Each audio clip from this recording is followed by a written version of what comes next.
Hello and welcome to the special episode from Dalal Street, where stands the iconic Bombay Stock Exchange. Bombay Stock Exchange has got full-time new CEO, Mr. Chauhan. Although he'll not be new to the market because he has served as Deputy CEO and also as interim CEO, he is finally taken the hot seat at the Bombay Stock Exchange, which is considered as heart of the equity markets in the country. Mr. Chauhan, firstly, congratulations for being appointed as the full-time CEO. Mr. Chauhan, I had just met you maybe close to a couple of months back. If I could ask you, you are taking over at a time when after almost close to 2 decades, we are going to see a new exchange come in the country. Now you being the CEO of the country's oldest stock exchange, what is going to be primarily, say, your 1, 2, 3 challenges or the roadmap that you have set for yourself, say, first couple of years? The way I look at it is any exchange should basically worry more about giving orderly markets, more efficient, more transparent, more fair markets, lower cost liquidity platforms and so on and so forth, rather than trying to worry about the competition on volumes and so on and so forth. You can compare any exchange on many counts, but I think the biggest count is not about the trading volumes. It is about how fair, how efficient, how transparent markets you are able to provide. And fortunately, BSE has a tradition of 137 years and it has 5,000 stocks, largest in the world. And all investors look up to BSE in terms of the Sensex and everything else. So in a sense, BSE has to live up to that expectation of the investors in providing better markets and not necessarily what I call the race, be in a race for volumes. Importantly, before touching on other aspects, if I could ask you, as you're rightly mentioning, 137-year-old exchange, and you have been part of this exchange in many roles, as I was mentioning, for almost close to 2 years plus now. Now, so always the challenge or the debate has been, we had NSE, which although came late in the game after the liberalization process started, NSE to a large extent did take away a lot of volumes from BSE. BSE has worked to get back that volumes. Where do you see that BSE has to catch up when it comes to NSE per se? Maybe the new exchange is still yet to get operationalized. I think one of the bigger issues was the organization structure. Now, if you see NSE and BSE have very similar organization structure now. It's board managed, it's demutualized, it has professional management. Even technology-wise, both have very similar technologies. So what remains is basically what I say, distribution. BSE was more Mumbai-centric. Today, if you look at it, in last 3 years, BSE has become very national in its approach. In fact, if you read last week's newspapers, BSE had 65% of the volumes coming out of non-Mumbai centers, while as actually NSE had more volumes, more than 65% coming out of Mumbai. So in a sense, you can see BSE is now spreading out itself, and the way we look at it is the growth in the Indian market will be from the hinterland. So we want to be there. Mr. Chauhan, you mentioned an important aspect. Maybe the best thing that you have done after taking, you have said, or you are saying that what is that you need to look at? Distribution being the biggest challenge? And what is the steps that you have taken, say, vis-a-vis what NSE has and what is that you have done in the last 2 years? See, the way we look at it is BSE's membership was confined to Mumbai areas and to some extent Gujarat. And there was a need for BSE to sort of spread out even further. Although it had, most large brokers were all over India, but it had to attract people from different parts of India. And today, 3 years back, we came out with a new membership fee structure, which reduced the membership cost from 1 crore refundable deposits to now 10 lakh refundable deposits, which is like 1/10. And it's much lower than even the newer exchanges that are coming up by probably 80% lower. Yeah. And so what has happened is it has attracted almost close to 500 new members. And BSE has now almost 1,490 odd members. Vis-a-vis what would be NSE's number? Very similar now. Would you have caught up with that number? Right. So we are slowly getting more and more members. In fact, the newer exchanges, when they advertise their low cost, our costs are even lower. And when people come to know, it's helping us get even more members.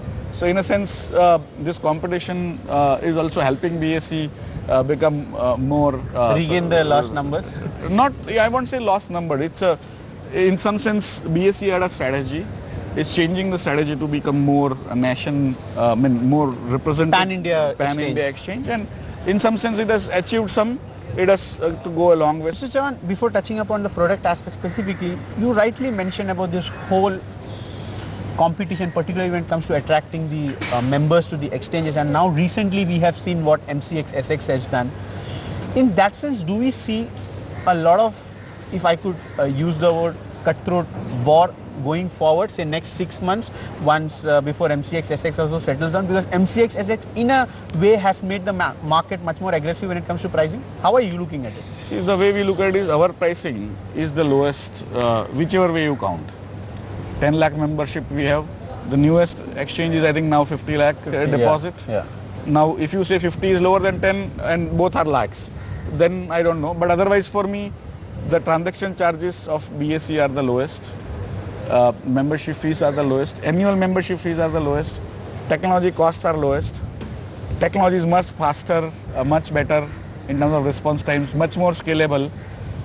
It has more members, it has more security. What would, in that sense, MCX SX do to the Indian equity market? Because we are seeing exchange getting launched almost close to after 2 decades, because it was primarily NSE and BSE, and to a large extent, as you rightly mentioned, derivatives was always dictated or controlled by NSE.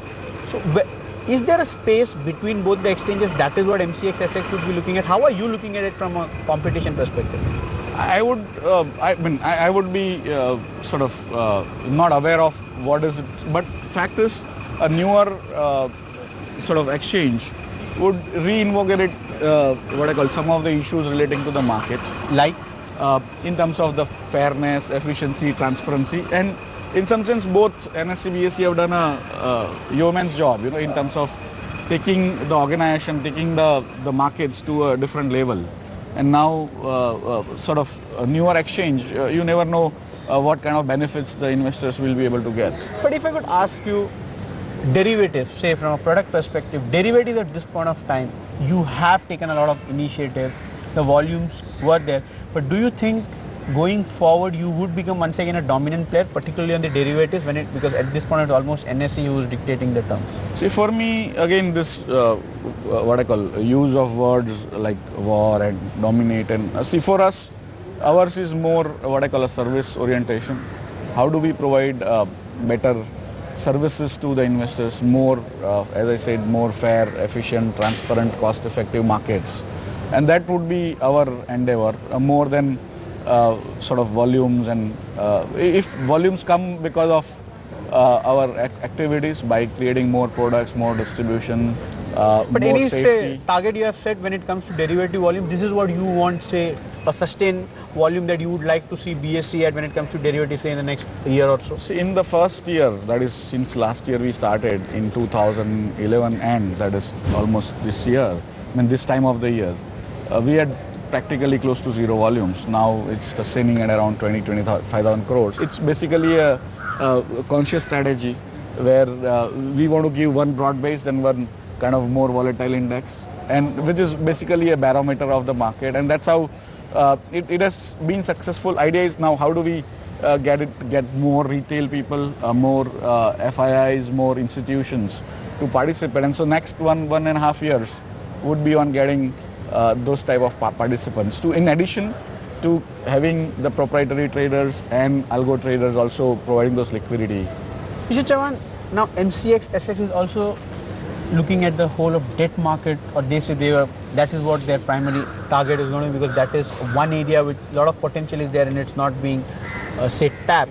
But if I could also ask you the other way around, the challenge for the markets as a whole, primary markets as a whole, always has been the volume that we see is being primarily, say, 70% is controlled by, say, the top 10 to 20 brokers, if that number is right.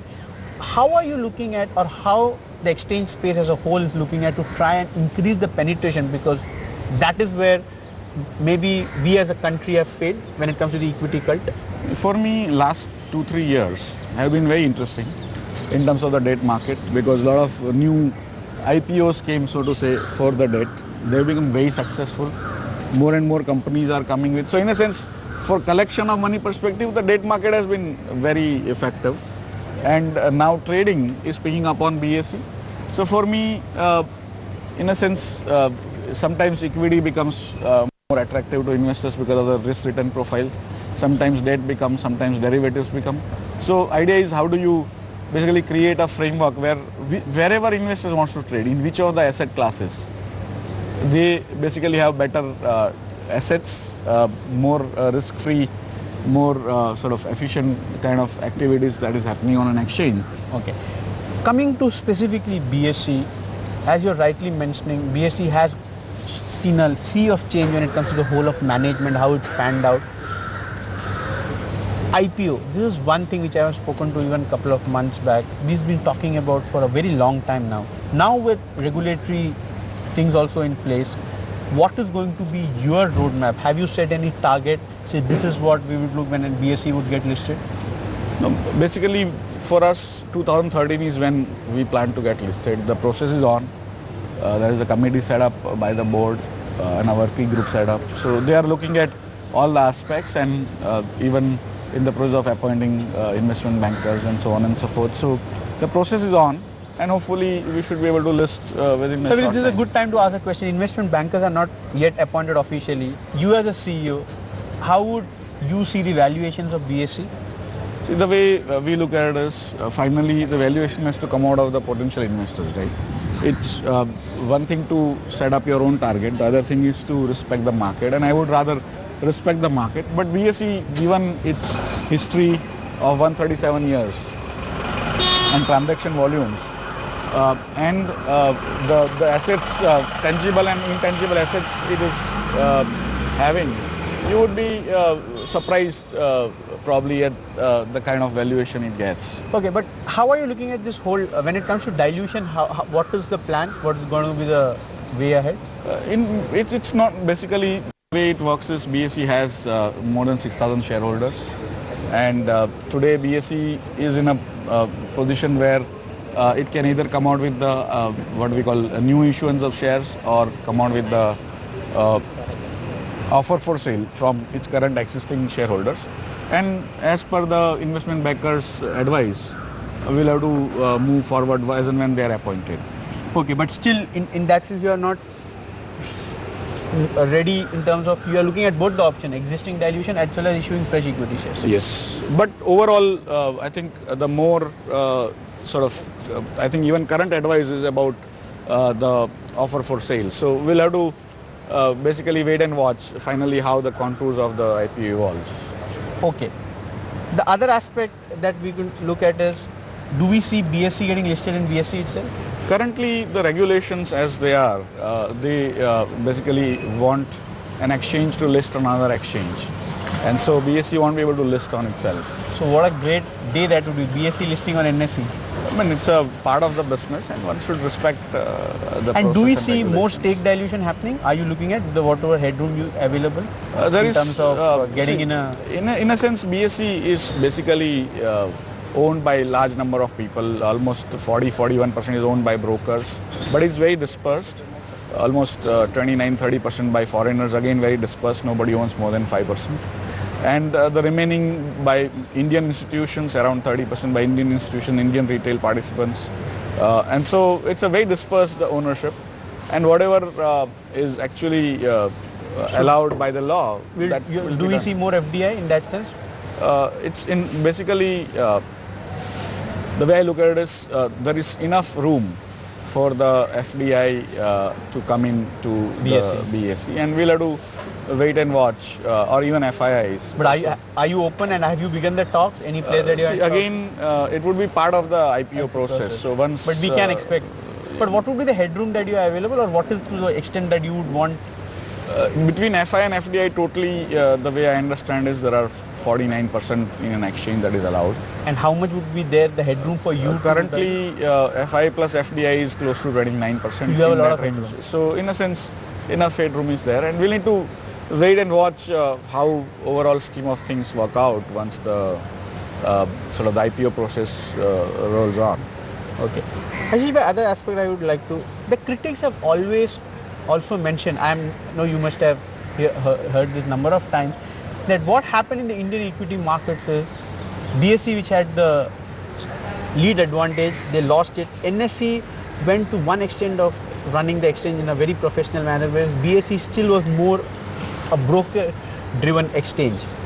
How do you look at that aspect of criticism coming in from the markets generally? And to a large extent, as you mentioned, during the year, have you corrected that?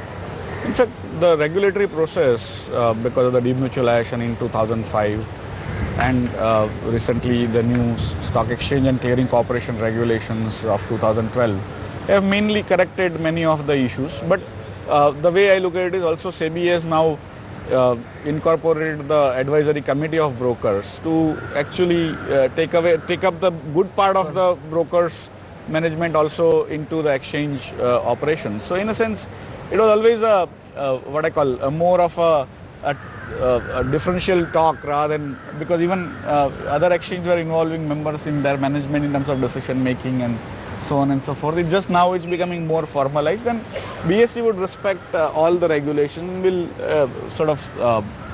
will really in spirit also implement all the regulations that are okay. The aspect that I want to touch on quickly before I wrap up this, the markets did see some free trade happening in NSE and how things panned out. You know, SEBI is looking into it, has sort of committee report, is in discussion with exchanges.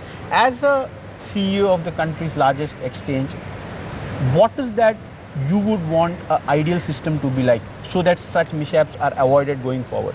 The way, as I started with saying, our job is to basically provide orderly markets. That would mean ensuring the large changes, especially sudden changes, don't happen.